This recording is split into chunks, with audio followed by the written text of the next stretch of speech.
ఓం శ్రీ గురుభ్యో నమ. గం గణాధిపతే నమ.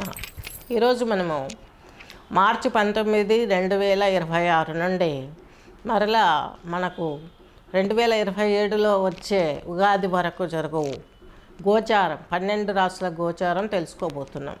నెక్స్ట్ కర్కాటకము, పునర్వసు నక్షత్రం 4వ పాదము, పుష్యమి 4, ఆశ్లేష 4 పాదాలు కలిపి ఈ యొక్క కర్కాటక రాశి కర్కాటక లగ్నం కిందికి వర్తిస్తుంది. కర్కాటక రాశి కర్కాటక లగ్నం కిందికి తీసుకున్నట్లయితే మీ రాశిలోనే మీకు వ్యయస్థానంలో గురువు వచ్చేసి కొద్ది రోజులు వక్రగ్రతిలో నుండి వక్రించిన ఉగాదికంతా మిథునంలోనే వక్రచాగంతో ఉంటారు. ఉగాది మార్చి 19న అక్కడి నుంచి క్యాలిక్యులేట్ చేసుకుంటే మిథునంలో ఈయన వక్రగ్రతి వేడి మంచి స్థాయిలో ఉంటారు. కర్కాటక రాశి కర్కాటక లగ్నం వారు ఇది మీకు మంచిదే. ఏ విధంగా? మీకు 6వ ఇంటి అధిపతి భాగ్యాధిపతి, 6, 8, 12 అధిపతులు ఒక రాశి ఒకరు ఉండి యోగిస్తారు. కరెక్ట్, సెట్ అయిపోయింది పాయింట్. మీకు 6వ ఇంటి అధిపతి మీకు మీ వ్యయస్థానంలో ఉన్నాడు, ఎక్కడ మిథునంలో ఉన్నాడు. కాబట్టి మీకు చక్కని ఫ్యూచర్ ఉంటుంది. శ్రమ పడతారు, కొన్ని ఇబ్బందులు ఎదుర్కొంటారు, కోరి తెచ్చుకుంటారు. కర్కాటక రాశి వారికి బ్లైండ్గా చెప్పేది ఒకటే, అది ఉద్యోగమైనా ఏదైనా. ఆదాయం వచ్చేసి 2, వ్యయం వచ్చేసి 11. కర్కాటక రాశి వారికి రాజపూజ్యం 4, అవమానం 7. వివాహ కార్యక్రమాలు జరగాల్సిన వాటినంటిని కూడా మీరు వెనక్కి తగ్గేసే స్వభావాన్ని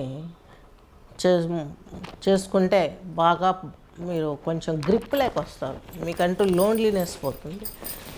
ఎందుకంటే మీకు చూడండి, కాందాయ ఫలాలలో మీకు 2 సున్నాలు వచ్చాయి, తర్వాత చెప్తాను.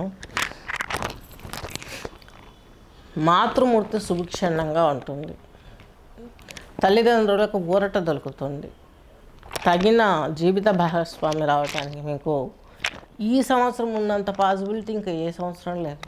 ఎందుకంటే 3 రాశులలో ఒక సంవత్సరంలో బృహస్పతి తిరుగుతున్నాడు.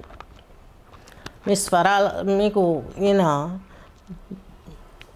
మార్చి 12 వరకు కూడాను ఈ యొక్క 2026 ఇక్కడ వక్రచాగమై ఉన్నాడు ఉగాది వరకు. అదే కంటిన్యూషన్లో ఈయన మరలా మీకు డిసెంబర్ 12 వరకు కూడాను అక్కడే ఉంటాడు, మిథునంలోనే ఉంటాడు. ఈ మధ్యలో ఒకసారి వక్రంలో జూన్ ఆ ప్రాంతంలో వక్రించి కర్కాటకంలోకి వచ్చి మరలా వెనక్కి వెళ్ళి అక్కడ స్థిరపడ్డ జూపిటర్ని మనం క్యాలిక్యులేట్ చేసుకున్నాం. ఎందుకంటే మనకు 2025 అవసరం తీరిపోయింది.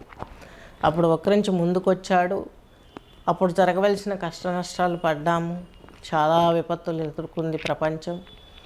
అవన్నీ కూడా మనం చవి చూసాం. ఇప్పుడు కూడా ఆ వక్రం కర్కాటకంలోకి వక్రించి వెళ్ళిన విషయం మనకు అనవసరం. ఇప్పుడు మిథునం నుండి కర్కాటకంలోకి వచ్చి మళ్ళీ మిథునంలోకి వెళ్ళింది. ఇప్పుడు మిథునంలో మనకు వక్రచాగం జరిగి మంచిగా ఉన్నాడు. కాబట్టి మీకు బృహస్పతి వ్యయంలో చక్కగా యోగిస్తాడు. మిథున రాశి మిథున లగ్నం వారికి అక్కడి నుంచి మీ యొక్క 6వ ఇంటిని చూస్తున్నాడు, తన సొంత రాశిని చూసుకుంటున్నాడు. మీ రాశికి వ్యయంలో ఉండే అంటే మీకు శత్రు రుణ రోగ భయాల్ని తొలగిస్తాడు. అలాగే మీకు భాగ్యస్థానం, ప్రయాణాలు చేస్తారు. అలాగే వివాహం కూడా ఈ అవకాశం చాలా స్పష్టంగా గోచరిస్తుంది. వ్యయస్థానంలో గురువు ఉంటే గురుబలం లేదు కదా అని అందరూ అంటారు. 12వ ఇంటిని శయ్యా సౌఖ్య స్థానం అంటారు. శయ్యా సౌఖ్యం ఎప్పుడు లభిస్తుంది? వివాహం అయిన తర్వాత లభిస్తుంది. అలసిపోయిన వాడికి అలసి సొలసి మట్టి నేల మీద పడుకున్నా కూడా నిద్ర పడుతుంది. ఎటు తిరిగి వాడు సుఖంగా ఉంటాడు. శయ్యా సౌఖ్యం అనేది వానికి లభిస్తుంది. కొంతమంది ఉంటారు, ఏదో టెన్షన్సో ఏదో హెల్త్ ప్రాబ్లమో నిద్ర పట్టదు వాళ్ళకి. అన్నీ ఉంటాయి, నిద్ర పట్టదు. కారణం గోచారంలో ఏ ప్లానెట్ ఎలా ఉందో తెలియదు. దానికి జాతకం చూపించుకొని సొల్యూషన్ చూసుకుంటే సరిపోతుంది. సో నెక్స్ట్ ప్లానెట్ ఈజ్ ఈ యొక్క కర్కాటక రాశి వారికి చతుర్థాధిపతి శుక్రుడు అన్నాడు, అలాగే లాభాధిపతి శుక్రుడు అన్నాడు. అతను పోయేసి వచ్చేసి కర్కాటక రాశి వారికి 9th భాగంలోకి వచ్చినారు. చాలా బాగుంది. శని భగవంతుడు మీ కోణంలో ఉన్నాడు. ఈయన 6వ ఇంటి అధిపతి, కర్కాటక వారికి 7వ ఇంటి అధిపతి, 8వ ఇంటి అధిపతి. ఈయన పోయి మీకు 9లోకి వచ్చినాడు. తొమ్మిదిలో కూర్చోవడం మూలంగా పెద్ద ఉపయోగం లేదు. ప్రయాణాలలో ఇబ్బందులు ఎదుర్కొంటారు కాబట్టి ప్రయాణాలు చాలా జాగ్రత్తగా చేయాల్సిన అవసరం ఉంది. జీవిత భాగస్వామికి మీకు పడని విషయాలు కూడా ఇప్పుడు కొంత తగ్గుముఖం పడతాయి. దైవ దర్శనాలు బాగుంటాయి. ఫిమేల్ దేవత ఉపాసన చేస్తారు, చక్కగా ఉంటుంది. అన్ని విధాలా యోగించడానికి బాగుండే సమయం. బృహస్పతి మీకు చక్కగాను సింహంలోకి వచ్చిన తర్వాత రెండో ఇంట్లో కూడాను మీకు కొంచెం ఇబ్బందులు కలగజేస్తాడని అనుకుంటారు, కానీ అంత పెద్దగా ఇబ్బంది కలగజేయదు. కొంచెం మానసికంగా తబ్బబులు ఉంటాయి. ఎందుకంటే చేసుకోవాలా వద్దా పెళ్ళి, ఈ జాబ్లో చేరాలా వద్దా, ఈ బిజినెస్ చేయాలా వద్దా, ఈ తర్జన భర్జన, నిద్రలేమి, ఇవన్నీ కొంచెం ఇబ్బందులు. నిద్రలేమి అని మనం ఎందుకు చూసుకుంటున్నాం? ఇక్కడ మీ యొక్క 12వ స్థానాన్ని రాహువు మీ రాశాధిపతి మీ రాశికి షష్టాష్టకం పడ్డది.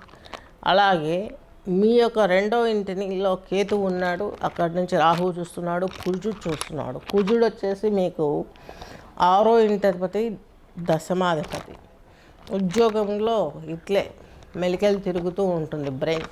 దానికి ఫుల్ స్టాప్ పెట్టాలంటే సుబ్రహ్మణ్య ఆరాధన చేసుకోవాల్సిన అవసరం ఎంతైనా ఉంది. కుశదోషము అనేది మీ జాతకంలో ఉందో లేదో టెస్ట్ చేసుకోవాలి, చూపించుకొని దానికి తగ్గ పరిహారాలు చేసుకోవాల్సిన అవసరం ఎంతైనా ఉంది. స్వస్తి.